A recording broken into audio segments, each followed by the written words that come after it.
নমস্কার, সবাই কেমন আছেন? আশা করি সবাই খুব ভালো আছেন। আমিও খুব ভালো আছি।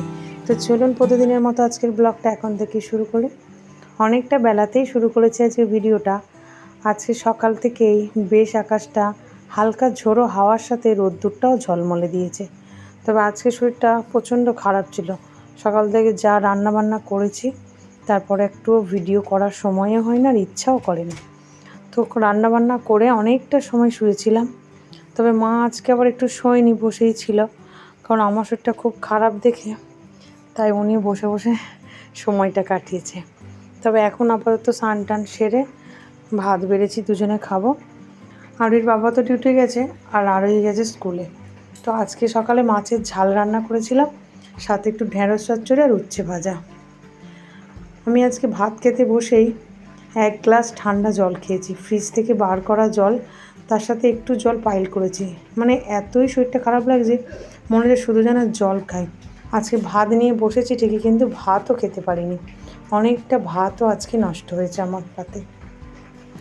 ইচ্ছাই করছিল না, আবার ফার্স্টে জলটা খেয়ে আরও একদমই ইচ্ছা করছে না। এক একদিন যে কি হচ্ছে শরীরটার মধ্যে বুঝতেও পারছি না। তবে আজকে আপনাদের দেখে মনে হচ্ছে যে বাড়িতে কি পাখা নেই। স্ট্যান্ড ফ্যান আছে, এই জায়গাটায় দেওয়া যেত, কিন্তু চিনি যেহেতু ছাড়া আছে সেই জন্য দেওয়াও যায় না। চিনি পাখার ওপরে বসে পড়ে। তবে আজকে যেহেতু ভাতও খুব একটা খেতে পারিনি, বিকালবেলা দেখি খুবই খিদে পাচ্ছিল, তাই একটু চানাচুর দিয়ে অল্প করে চাল ভাজা গুছিয়ে মুড়ি নিয়ে বসেছি। এখন বাজে প্রায় 4:30 মতো। দুটো মুড়ি খাচ্ছিলাম বসে বসে উঠানে। আর মা একটু নিচে নেমে আস্তে আস্তে হাঁটাচলা করছিল।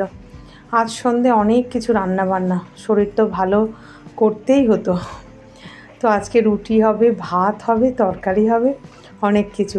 গতকাল আমাদের এখানে একটা পঞ্চানন্দ বলুন আর শীতলাই বলুন মন্দির আছে, তো সেই শীতলার মন্দিরে কালকে আমবারণের ব্রত আছে।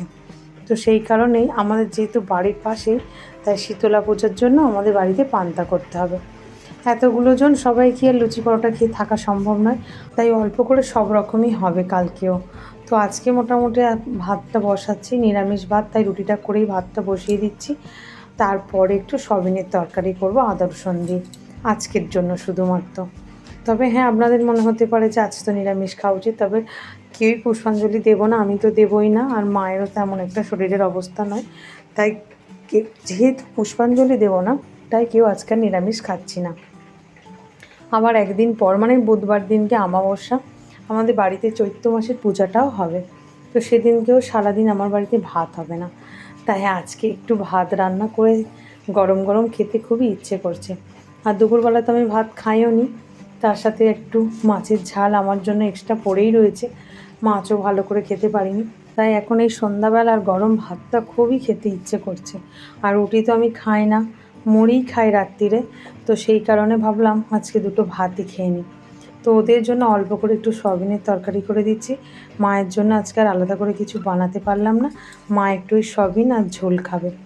আর এই যে আমার জন্য রেডি করে নিয়েছি গরম ভাত, বাড়তেই চিনিও চলে এসেছে। তো চলুন, খাওয়া দাওয়া করতে করতে ভিডিওটা এখানেই শেষ করছি। আগামীকাল একটি নতুন ব্লগে আবার দেখা হবে।